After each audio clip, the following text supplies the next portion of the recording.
लीजिए सुनिए ईश्वरी प्रसाद शर्मा के लिखे उपन्यास सीता के 7वें भाग सीताराम का वनवास को मेरी यानी समीर गोस्वामी की आवाज में। सांझ होते होते जब सब लोग तमसा नदी के तीर पर आ पहुंचे तब रामचंद्र ने कहा कि हमारे वनवास की पहली रात यहीं व्यतीत होनी चाहिए, क्योंकि जब हम अयोध्या के बाहर हो ही गए तब कहीं भी विश्राम करने में हानि नहीं है।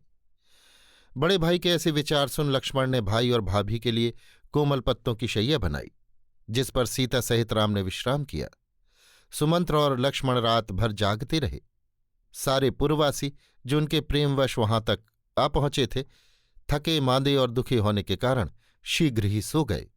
उस रात को सबने उपवास किया, क्योंकि जब राम और सीता ने ही कुछ नहीं खाया तब और कौन खाता। काल की ये विचित्र गति देखिए। कल तक सोने के पलंग और पुष्पों की शैया पर भी जिन्हें नींद नहीं आती थी, 100 सेवक सेविकाएं हर घड़ी जिनकी आज्ञा की प्रतीक्षा में हाथ जोड़े सामने खड़ी रहती थीं, आज वे ही निर्जन वन में पत्तों की सेज पर सुखपूर्वक सो रहे हैं। अयोध्या में सुकुमारता की मूर्ति सीता का ये हाल था कि कोमल कमल के गुलाबन के दल के, सुजात गड़ी पायन बिछौना मखमल के। परंतु आज इस खरपात की सेज पर पीठ देते भी उन्हें तनिक वेदना नहीं होती। रामचंद्र के साथ उनकी ऐसी एकाग्रता थी कि वे उन्हें देखकर अपने आप को भूल जाती थीं। जैसी नदियां सागर में मिलकर उसके साथ एक हो जाती हैं, उनका अलग रूप नहीं रह जाता। सच्ची पतिव्रताएं भी अपना जीवन उसी प्रकार स्वामी के साथ एक कर देती हैं। स्वामी का दुख सुख ही उनका दुख सुख है। स्वामी का चंद्रमुख दर्शन ही उनके प्राणों की सबसे प्रिय सामग्री है। उन्हें अपने तुच्छ शरीर के सुख दुख की चिंता नहीं व्यापती। सच ही सीता ने कहा था, नाथ तुम्हारे नयन सुख कर श्याम शरीर को देखकर मेरे दुख न जाने कहाँ भाग जाएंगे। तुम मुझे साथ ले चलने में तनिक भी न हिचकिचाओ। सीता ने पहली रात को ये दिखला दिया कि वास्तव में उन्होंने जो कुछ कहा था वो 16 आने ठीक था। धन्य सीते, धन्य तुम्हारी स्वामी भक्ति। कुछ रात रहते ही राम की निद्रा भंग हुई। उन्होंने देखा कि अभी तक सब लोग सो ही रहे हैं। ये देख उन्होंने सुमंत्र से कहा कि शीघ्र ही रथ को भगा ले चलो, नहीं तो हम लोगों के पीछे पीछे ये लोग न जाने कहाँ तक जाएंगे और कितने क्लेश उठाएंगे। सुमंत्र ने वैसा ही किया। रथ बड़ी तेजी से हाँक दिया गया और वे कुछ ही देर में निषादों के राजा गुह की राजधानी शंगनवेरपुर में आ पहुंचे।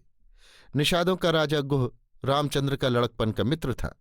उसने बड़े ही हर्ष से आकर इनका स्वागत किया, पर जब उसने सब समाचार सुने तब वो एक बारगी शोक से अधीर हो गए। उस दिन वे लोग वहीं रहे। गुह ने बार बार विनती की कि महाराज ये भी तो वन ही है, आप 14 वर्ष यहीं बिता दें। हम लोग आपके दर्शनों से कृतार्थ होते हुए ईंधन पात की रात मिताई करते रहेंगे। किंतु रामचंद्र ने एक न मानी, क्योंकि वे जानते थे कि विपत्ति परे पे द्वार मित्र के ना जाइए। लाचार गुह ने दूसरे दिन एक सुंदर नाव इन लोगों को गंगा के उस पार पहुंचा देने के लिए मंगवाई। अब के सुमंत्र के विदा होने की भी बारी आई। अयोध्या के अन्य अधिवासियों के सौभाग्य का अंत तो कभी का हो गया था, परंतु सुमंत्र का भाग्य अब तक जगा था। वे अब तक इन त्रिदेवों के साथ थे, पर अब के उनका भाग्य भी सो चला। रामचंद्र ने कहा, सुमंत्र अब तुम भी जाओ, हमें यहीं तक रथ की आवश्यकता थी, अब हम पैदल ही चलेंगे। जाकर पिता और माताओं से हम लोगों के प्रणाम कहना तथा मामा के यहाँ से जब भरत शत्रुघ्न आए तब उनसे हम लोगों के यथोचित प्रणाम आशीर्वाद कह देना। सारी प्रजा को धीरज धराना और कहना कि वे भरत में भक्ति रखते हुए हम लोगों को कभी कभी याद करते रहेंगे। ये सुन सुमंत्र फूट फूट कर रोने लगे। रामचंद्र ने उन्हें धैर्य धराया और बार बार आलिंगन कर प्रेमपूर्वक विदा किया। वे शून्य प्राण होकर शून्य अयोध्या नगरी में लौट आए। तब गुह ने अपने देवतुल्य अतिथियों के पैर प्रेम से पखारे और नाव पर चढ़ाकर उन्हें उस पार पहुंचा दिया। 2 दिन लगातार चलते रहने के बाद वे तीर्थों के राजा प्रयाग में आ पहुंचे। पास ही मुनिवर भरद्वाज का आश्रम था। मुनि के दर्शनों की उत्कंठा से वे उधर ही चल पड़े। मुनि ने ज्यों ही उनको आते देखा त्यों ही दौड़े हुए आए और उन्हें बड़े आदर से अपने आश्रम में ले गए। उस दिन उन लोगों ने वहीं विश्राम किया और दूसरे दिन मुनि के परामर्श के अनुसार यमुना के उस पार चित्रकूट में कुटी बनाकर रहने की इच्छा से चल पड़े। कई दिन पांव पे आधे चलकर वे चित्रकूट पहुंचे। वहां पहुंचकर लक्ष्मण ने पत्तों की एक कुटी बनाई और सब लोग उस पर्वत की उसी सामान्य कुटिया में रहने लगे। सीता ने आज तक कभी यात्रा नहीं की थी। यात्रा तो यात्रा, महलों में भी अधिक न चली फिरी थीं, परंतु वे आज कोसों की यात्रा पांव पे आधे कर रही हैं। कहीं विश्राम भी हुआ तो पत्तों की सेज पर या किसी वृक्ष के नीचे खुरदुरी भूमि पर। जिनके सामने सुधा समान अन्य व्यंजनों के थाल परोसे जाते थे, आज वे सामान्य कंदमूल फल पाकर ही क्षुधा मिटाती हैं। परंतु पति के मुख की ओर भर आंखें देखते ही उनके सारे श्रम कष्ट हवा हो जाते थे। वे सोचते, स्वामी चाहे जिस अवस्था में हो, उनका संग ही स्त्री के लिए मंगलकारी है। उनके चरणों की सेवा ही उसकी सारी रोग व्यथा की दिव्य औषधि है। चित्रकूट में कुटी बनते ही वे उसमें ऐसे आनंद के साथ रहने लगीं जिसे देख सबको आश्चर्य होता। उन्होंने मन ही मन विचार किया, ये वन ही मेरी अयोध्या और ये कुटी ही मेरा महल है। जहां मेरे प्राणनाथ हैं वहीं मेरे लिए इंद्रपुरी है। जिस समय इन तीनों व्यक्तियों ने चित्रकूट पर आकर रहना आरंभ किया, उस समय चारों ओर वसंत विराजमान हो गया। फूलों और फलों के भाड़ से वृक्षलताएं झूमने लगीं। नाना जाति और भिन्न भिन्न सुगंधों वाले फूलों के सुवास से सारा वायुमंडल आमोदित होने लगा। वृक्षों की वो सघन श्रेणी, झरनों का वो मनोहर कलरव करते हुए झरना, सरोवर में खिले हुए कमलों की वो प्यारी शोभा, वृक्षों के आश्रय से फैली हुई लताओं की वो सुंदर श्री, कोयल, मोर, चकोर, चातक, वकवाक, चंडूल आदि चिड़ियों का वो चहकना और हिरन के बच्चों की वो उछल कूद देख देख कर नए आने वालों का हृदय आनंद से भर उठा। सीता अपने प्राणपति के साथ साथ चारों ओर घूम घूम कर वन की शोभा देखने और प्रसन्न होने लगीं। लक्ष्मण माता पिता के समान अपने बड़े भाई और उनकी स्त्री की सेवा करते हुए अपना जन्म सफल करने लगे। महाराज दशरथ का प्रेम अपने पुत्र पर इतना था कि वे उनके वियोग को अधिक काल तक सहन न कर सके। उस दिन वे जिस व्याधि से पीड़ित हो शैया पर गिर पड़े, उसने उनको फिर उठने नहीं दिया। राम के निर्वासन की ठीक छठे दिन रात को उनकी प्राणवायु राम राम रटते रटते निकल गई। उनकी मृत्यु तो उसी दिन हो चुकी थी जिस दिन राम से वे अलग हुए, पर कहने सुनने को अभी तक दम बोल रहा था। आज वो भी छूट गया। पुत्र स्नेह के कारण उन्होंने अपने प्राण त्याग दिए, पर मृत्यु के भय से अपनी प्रतिज्ञा भंग नहीं की। अपनी बात के ऐसे धनी, प्रतिज्ञा के ऐसे वीर पृथ्वी में कदाचित ही उत्पन्न होते हैं। बात की बात में महाराज के देहांत की खबर नगर भर में फैल गई। दुख पर दुख, सारी अयोध्या में दुख की मानो बहिया ही आ गई। सभी उदास और बेचैन थे। महलों में पुत्र वियोगनी माताएं अब पति वियोग के कारण सिर धुन रही थीं। बेचारे मंत्री माथा पकड़े बैठे थे। इस दुखमय समय में उनकी भी मति मारी गई थी। उन्हें सूझता ही न था कि क्या करें और क्या न करें। राम और लक्ष्मण वन को चले गए थे। भरत और शत्रुघ्न मामा के यहाँ थे। महाराज की दाह क्रिया करने के लिए राजधानी में कोई न था। वो दिन अयोध्या के लिए कैसे दुख का दिन था। परंतु गुरु महाराज वशिष्ठ जी ने शांति से काम लिया। उन्होंने विलखती हुई रानियों को दिलासा देकर महाराज का शव तेल से भरे हुए कड़ाह में रखवाया और फिर भरत शत्रुघ्न को बुला लाने के लिए फौरन कैकई देश को दूत भेजा। दूत ने दोनों भाइयों को अयोध्या का कुछ हाल न बतलाया। भरत जी घबरा गए। बार बार मन में सोचते थे, बात क्या है, दूत इतना घबराया हुआ क्यों है। वे उससे बार बार पूछते थे, भाई तुम उदास क्यों हो, अयोध्या में कुशल तो है। मेरे बार बार पूछने पर भी तुम ठीक ठीक उत्तर क्यों नहीं देते। पर दूत उनसे यही कहता था, महाराज इतने न घबराइए, गुरुजी ने आपको फौरन बुलाया है। धीरे धीरे भरत जी का रथ अयोध्या में आ गया। वो शोभाश्री विहीन नगरी देख उनका माथा ठनका। भरत जी घबराए हुए महल में पहुंचे। उन्हें देखते ही महल में कोहराम मच गया। सभी महाराज और राम का नाम ले लेकर विलाप करने लगे। क्या घटना घटी है ये जानने में भरत जी को देर न लगी। वे क्रोध से कांपते हुए माता कैकई के पास पहुंचे और उनसे पूछने लगे, माता ये सब क्या देख सुन रहा हूं। उन्हें देखते ही कैकई की आंखें भर आईं। उन्होंने बहुत दिन के बिछड़े हुए पुत्र को गोद में ले लिया। प्रेम से उसका माथा चूमा और कहने लगी, बेटा ये सब मैंने तुम्हारे भले के लिए ही किया है। अब तुम अयोध्या के महाराज हो। सब हाल सुनकर भरत और शत्रुघ्न भी फूट फूट कर रोने लगे। भरत ने माता से कहा, तुम मेरी माता हो, तुम्हारी कृपा से मेरा ये शरीर बना है। तुमसे अब क्या कहूं, पर तुमने ये किया बहुत बुरा मां। तुमने मां होकर भी पुत्र का हृदय अब तक न परखा। राम मेरे पिता तुल्य हैं। आह, वे मुझे कितना चाहते हैं। मेरे लिए वे राज्य तो क्या प्राण भी दे सकते हैं। ऐसे प्यारे भाई के रहते मैं कैसे राजा बन सकता हूं। मां, तुमने मुझे कहीं मुंह दिखाने के योग्य भी न रखा। सभी यही समझेंगे कि भरत के राज्य लोभ ने ही ये अनर्थ किए हैं। लोग मुझे देखकर मन में क्या कहेंगे। रास्ते में दूत भी मुझसे सीधी बात न करता था। हाय, मैं बिना ही मौत मर गया। अब प्यारे पिता कहाँ मिलेंगे। बड़े भैया के दर्शन अब कहाँ होंगे। भरत की बातें सुन माता कौशल्या भी वहां आ गई। उन्हें देखते ही भरत दहाड़ मारकर उनके चरणों में जा गिरे और 100 शपथें खाकर कहने लगे, मां, मैं बिल्कुल निरपराध हूं। अयोध्या में क्या हो रहा है इसकी मुझे खबर भी नहीं मिली। मैं बड़े भैया को कितनी भक्ति से चाहता हूं ये मैं ही जानता हूं। उनके रहते मैं राज्य के स्वर्ग भी नहीं चाहता। मैं शीघ्र ही उन्हें लौटा लाऊंगा, उन्हें राजा बनाऊंगा और उनके चरणों की सेवा कर अपना जन्म सुधारूंगा। कौशल्या ने मारे प्रेम के उन्हें छाती से लगा लिया और उनका मुंह चूमा। महाराज वशिष्ठ जी मंत्रियों को साथ लिए हुए महल में आए। उन्होंने भरत जी को समझाया और पिता की दाह क्रिया करने की आज्ञा दी। उन्होंने रोते रोते महाराज की अंत्येष्टि क्रिया तो कर दी, पर उनका दुख तनिक भी न घटा। न उन्हें रात को नींद आती थी, न दिन को भोजन रुचता था। रात दिन पिता और भाई के लिए रोते रहते थे।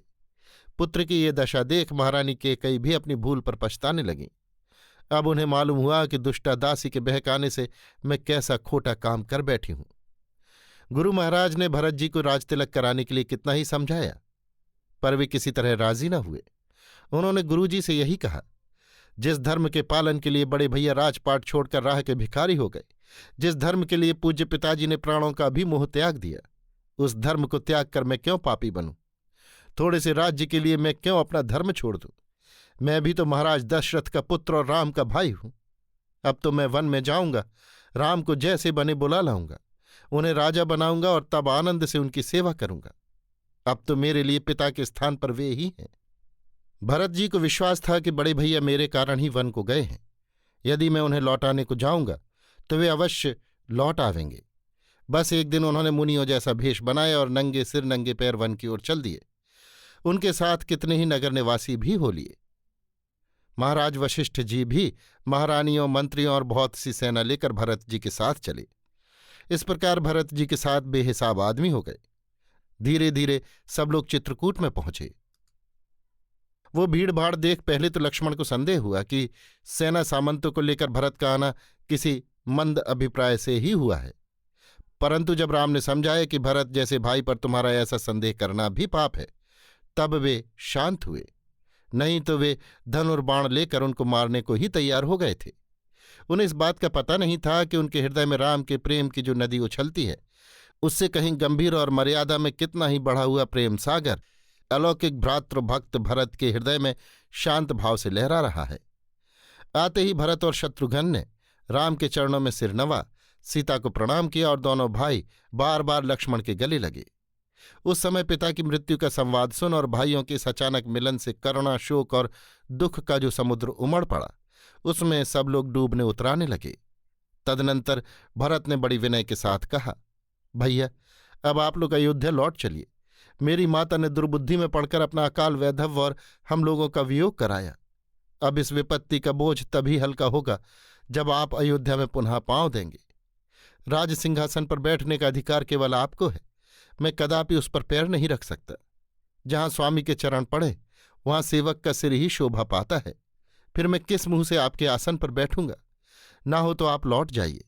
आपके बदले मैं ही वनवास करूंगा और पिता का प्रण पालन करूंगा। आपके न जाने से अयोध्या और भी अनाथ हो जाएगी। परंतु रामचंद्र अपने प्रण से तनिक भी विचलित होने वाले नहीं थे। उन्होंने भरत को समझा बुझाकर शांत कर दिया। बोले, जिस सत्य की रक्षा के लिए पिता ने प्राण त्याग दिए, उसकी रक्षा मैं अवश्य करूंगा। इसमें मैं कोई बाधा विघ्न नहीं मान सकता। भरत रामचंद्र की खड़ाऊ लेकर सब साथियों सहित खिन्न मन से लौट आए। आते समय उनका हृदय भाई के वियोग से इतना कातर हो रहा था कि वे पथ में रह रहकर ऐसे विकल हो जाते थे कि लोगों को उनका संभालना कठिन हो जाता था।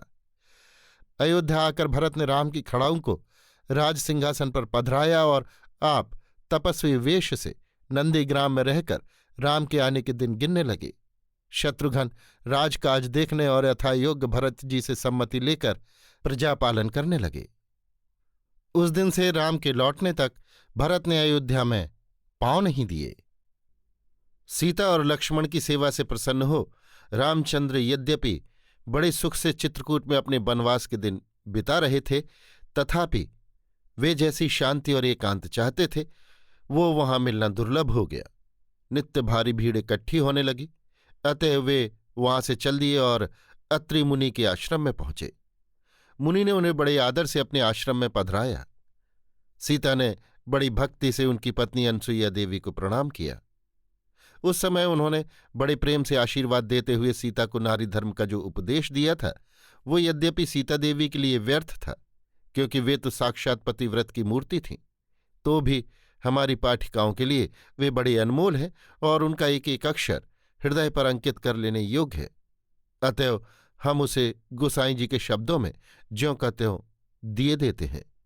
अनसुईया ने कहा, मात पिता भ्राता हितकारी, मित सुखपद छनु राजकुमारी, अमित दानी भरता वैदेही, अधम सुनारी जो सेवन्ते ही, धीरज धर्म मित्र अरुनारी, आपद काल परखिए चारी, वृद्ध रोग वश जड़ धनहीना, अंध यधिर क्रोधी अतिदीना, ऐसे हु पतिकर किए अपमाना, नारी पाओ यमपुर दुखनाना, एकई धर्म एक व्रत नेमा, काय वचन मन पतिपद प्रेमा, विनुश्रम नारी परम गति लाई, पतिव्रत धर्म छाणी छल गहई। सीते, ये हिंदू नारी का धर्म है। तुम इन धर्म तत्वों को भली भांति जानती हो और अपने पति के साथ छाया की भांति रहकर यथार्थ से धर्मणी का काम कर रही हो। तुम्हारे इसी पुण्य बल से तुम्हारा सदा कल्याण होगा और ये दुख के दिन दूर हो जाएंगे। आने वाली संतानें तुम्हारा नाम गौरव सहित लेंगी और नारियां तुम्हारा अनुकरण कर यश और धर्म दोनों प्राप्त करेंगी। ये सुन सीता ने कहा, देवी, आपने जो कुछ कहा वो अक्षर अक्षर सत्य है। मैंने बालकपन में माता पिता से, यौवन में पति और सासुओं से सदा सुना है और आज आपसे भी सुन रही हूं कि पति ही स्त्री का सर्वस्व है। उसकी सेवा ही नारी जन्म की सार्थकता है। माता, जिसका पति कुरूप दुश्चरित्र और क्रोधी हो उसे भी उसकी सदा आज्ञा माननी और टहल करना चाहिए। फिर जिसका पति गुणी रूपवान संयमी और सचरित्र हो उसका कहना ही क्या है। मैंने भी इसीलिए पति सेवा की तपस्या करनी आरंभ की है। माँ, आशीर्वाद करो जिससे ये निष्ठा युग युगांतर और जन्म जन्मांतर में भी ऐसी ही बनी रहे। सीता के इन धर्ममय वचनों को सुनकर अनसुईया परम आनंदित हुईं और उन्होंने तरह तरह के वस्त्र आभूषण और अंगरगा आदि सीता को उपहार में दिए। उनके उन आशीर्वाद उपहारों को पाकर सीता परम सुखी हुई और उन्होंने उनको सादर अंगीकार किया। रामचंद्र उन सती अनसुईया के प्रति अपनी पत्नी का ये प्रेम भाव देख अपने मन में बहुत प्रसन्न हुए। दूसरे दिन प्रातःकाल होते ही वो लोग भयानक वन की ओर चल दिए। उस वन का भयंकर रूप देखकर अच्छे से अच्छे वीर पुरुषों का भी हृदय भय से कांपने लगता। पर ये लोग क्यों डरने लगे? जिसके मन में हिंसा नहीं, घृणा नहीं, ईर्ष्या नहीं, द्वेष नहीं, उसे इस संसार में किसका डर है? एक वन से दूसरे वन में पहुंचकर ऋषि मुनियों से मिलते हुए वे लोग दिन बड़े आनंद से बिताने लगे। किंतु एक बार एक वन में उन्हें बड़ी भारी विपत्ति का सामना करना पड़ा। उस दिन उन लोगों के पास विराध नामक एक दुष्ट राक्षस आया और दोनों भाइयों के बीच से सीता को कंधे पर उठाकर ले भागा। ये देख लक्ष्मण ने उसे बाणों से इतना घायल किया कि उसने लाचार होकर सीता को नीचे उतार दिया और प्रबल वेग से उनकी ओर दौड़ा। किंतु उन दोनों भाइयों ने उसे वहीं ढेर कर दिया और विपत्ति के बादल पल भर में उड़ गए। उसके मर जाने पर दोनों भाइयों ने उसके शव का भली भांति संस्कार कर अपने बड़प्पन का परिचय दिया। यद्यपि सीता इस घटना के कारण बहुत भयभीत हुई, तथापि उन्होंने अपने मन को बहुत धीरज दिया और स्वामी के सहवास में सब शंकाएं, सारे संदेह और समस्त भय भूल गईं। यहां का रहना भय से भरा हुआ देख वे लोग किसी शांतिदायक स्थान की खोज में चल पड़े। जाते जाते वे लोग शरभंग ऋषि के आश्रम में पहुंचे। वहां उनका बड़ा आदर सम्मान हुआ। तब रामचंद्र जी के पूछने पर कि आसपास में कोई शांतिपूर्ण स्थान है कि नहीं, शरभंग ऋषि ने उन्हें अगस्त मुनि के चेले सुतीक्ष्ण मुनि के आश्रम में जाने की सम्मति दी। वे लोग वहां से चलने वाले ही थे कि शरभंग ऋषि का शरीर छूट गया और वे परलोक से धारे। तब सारे मुनि तपस्वियों ने आकर रामचंद्र को घेर लिया और कहा, आप तो चले, अब हम लोगों की रक्षा कौन करेगा? हम लोग राक्षसों के उत्पात और उपद्रव के कारण धर्म कर्म करने से वंचित हो रहे हैं। आप राजा हैं, आप नहीं बचाएंगे तो हमें और कौन बचाएगा? ये सुन रामचंद्र ने प्रतिज्ञा कर कहा, मैं अवश्य ही आप लोगों की आज्ञा मानूंगा, क्योंकि इस दीर्घकाल के वनवास में मुझे आप लोगों का ही सहारा है। आप लोगों ने जैसा कुछ हम लोगों का आदर आतिथ्य किया है, उसके लिए मैं आप लोगों की कृतज्ञता के पाश में बंध चुका हूं। उससे मुक्त होने के लिए मुझे भी आपकी सेवा करनी उचित ही है, परंतु इस समय तो मैं अपने रहने के लिए शांतिमय स्थान की खोज में जाता हूं। समय आते ही मैं अपनी प्रतिज्ञा का पालन करूंगा। ये कह रामचंद्र सीता लक्ष्मण के साथ मुनिवर सुतीक्ष्ण के पास चले आए। उन्होंने इन लोगों की बड़ी आवभगत की और इन्हें अपने गुरु अगस्त ऋषि के पास ले गए। अगस्त ऋषि ने भी इनका सम्मान करने में कोई कमी न की और उन्हीं की सलाह से ये लोग गोदावरी नदी के किनारे पंचवटी में चले आए। पंचवटी में पहुंचते ही वे लोग आनंद से पुलकित हो उठे। वो स्थान ही ऐसा कुछ रमणीय था कि उनकी आत्माएं उसकी सुंदरता पर मोहित हो गईं। पास ही गोदावरी नदी मधुर कलकल शब्द करती हुई निरंतर बह रही थी। उसका मीठा और स्वादिष्ट जल पीने के साथ ही अमृत के समान प्राणों में नई शक्ति सी भर देता था। उसके स्वच्छ सलिल में हंस, सारस, चक्रवाक आदि जलचर पक्षी सदा क्रीड़ा करते हुए दिखलाई पड़ते थे। किनारे किनारे वृक्षों की सघन श्रेणी खड़ी थी, जिस पर विहार करने वाली कोयलों की कुहू कुहू, पपीहों की पीपी और कलापी कलापीनियों की केका ध्वनि सुनकर प्राणों को अकथनीय आनंद प्राप्त होता था। कलापी मोर और केका उसकी बोली को कहते हैं। पास ही पर्वत पहरेदार की तरह सिर ऊंचा उठाए खड़ा था। उस स्थान की मनोहर शोभा ने सचमुच उन लोगों का मन हर लिया। सीता को वो स्थान बहुत ही प्रिय विदित हुआ।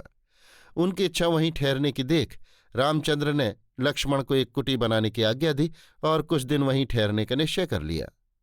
बात की बात में लक्ष्मण ने पर्णशाला तैयार कर ली और वे लोग आनंद से उसमें रहने लगे। पति पत्नी और भाई भाई में कभी शास्त्र और धर्म के रहस्यों की चर्चा छिड़ती और कभी संसार में मनुष्य जीवन के कर्तव्यों पर मधुर वार्तालाप होते। लक्ष्मण ने अपनी सेवा और आज्ञाकारिता से अपने बड़े भाई और भाभी के मन में क्षण भर के लिए भी चिंता और क्लेश को स्थान न पाने दिया। इधर स्वामी की बात बात में अपनी अलौकिक अनुकूलता, सदा सब समय स्वामी का मनोरंजन करने की चेष्टा और देवर तो देवर वन के पशु पक्षियों पर भी हार्दिक अनुराग दिखलाकर सीता रामचंद्र के हृदय में आनंद और प्रेम की धारा बहाए देती थीं। भला ऐसी सहधर्मिणी, सुख दुख की संगनी, छाया छोड़कर भी अलग न होने वाली स्त्री तथा प्यारा आज्ञाकारी भाई पाकर कौन नहीं अपने भाग्य को सराहेगा। उसे वन का वास काहे को अखरने लगा। राज्य नहीं था, अपना गांव नगर नहीं था, संसार के सुखों के साधन नहीं थे, परंतु जिन दो स्नेही हृदयों के ऊपर रामचंद्र का अखंड साम्राज्य था, उसके आगे त्रिलोकी का राज्य क्या वस्तु है। इधर सीता देवी सोचती, पंचवटी का ये पुण्य प्रदेश, प्राणों से भी प्रिय पति परमेश्वर की छाया में निवास, पुत्र समान वात्सल्य के भाजन छोटे देवर की सेवा सहायता और सदा हाथ बांधे आज्ञा की प्रतीक्षा में टक लगाए देखते रहना, अयोध्या की पटरानी होने से क्या इससे अधिक सुख होता। अयोध्या की तो बात ही न्यारी है। स्वर्ग में भी ये आनंद दुर्लभ है। इसी तरह सुख से दिन बीत रहे थे, किंतु कुटिल काल से उनका ये सुख भी न देखा गया। एकाएक विपद का सोता फूट पड़ा और वो एक प्रकार से सीता के अंतिम जीवन तक जारी रहा। किंतु इन्हीं विपत्तियों ने सीता के चरित्र की जो उत्कृष्टता, महत्ता और नारी धर्म का गौरव प्रदर्शित किया, वो शायद ही इनके बिना इतनी उज्ज्वलता से चमकता हुआ दिखाई पड़ता। सच है, सोना सज्जन कसन को विपत्ति कसौटी कीन। एक दिन ये तीनों मूर्तियां सानंद अपने आश्रम में बैठी हुई थी कि इसी समय कहीं से शूर्पणखा नाम की राक्षसी इनके पास आ पहुंची। आते ही दोनों भाइयों की अनुपम सुंदरता देख उसके मन में पाप की प्रबल वासना पैदा हो गई। उसने झटपट राम के पास आकर कहा, देखो, आज तक मैंने विवाह नहीं किया, क्योंकि मेरे योग्य कोई अच्छा वर मिला ही नहीं। परमात्मा की दया से तुम आज मिल गए हो। तुम में मैं उन सारे गुणों को पाती हूं जिनका होना मैं अपने पति के लिए परम आवश्यक समझती हूं। बड़े भाग्य से भगवान ने ये जोड़ी मिलाई है, अतएव चलो मेरे साथ विवाह कर लो। ये सुन राम ने उसे बड़ा दुत्कारा और हंसते हुए कहा, मेरे तो एक स्त्री है ही, मैं क्यों दूसरी स्त्री की इच्छा करूं? हाँ, वो मेरा छोटा भाई है, उससे पूछ। यदि उसकी इच्छा हो तो वो तेरे साथ विवाह कर लेगा। ये सुन ज्यों ही उसने लक्ष्मण के पास आकर अपनी पाप भरी इच्छा प्रकट की, त्यों ही वे उसे मारने दौड़े। परंतु जब राम ने कहा कि स्त्री का वध करना शास्त्र में बड़ा पाप माना है, तब उन्होंने केवल उसके नाक कान काट लिए। तत्क्षण उसके नाक कान से रुधिर की धारा बहने लगी और वो रोती हुई वहां से खरदूषण नामक अपने भाइयों के पास जाकर अपना दुखड़ा सुनाने लगी।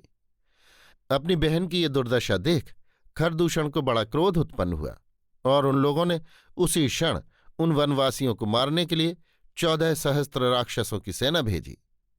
जब सेना पास आ पहुंची तब उसका वो समुद्र का सा अनंत विस्तार देख रामचंद्र ने लक्ष्मण को सीता समेत एक पर्वत की कंदरा में जाकर छिपा रहने के लिए आज्ञा दी और आप धनुर्बाण लेकर उस सेना का सामना करने के लिए तैयार हो गए।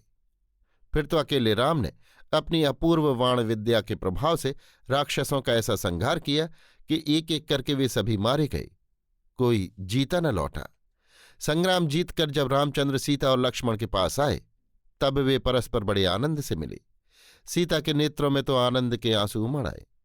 भला ऐसे विकट शत्रुओं से पाला पड़ने पर भी जिसका स्वामी हंसता खेलता उसके पास आ जाए, उस वीर पत्नी की प्रसन्नता का क्या ठिकाना। अभी आप सुन रहे थे ईश्वरी प्रसाद शर्मा के लिखे उपन्यास सीता के 7वें भाग सीताराम का वनवास को मेरी यानी समीर गोस्वामी की आवाज में।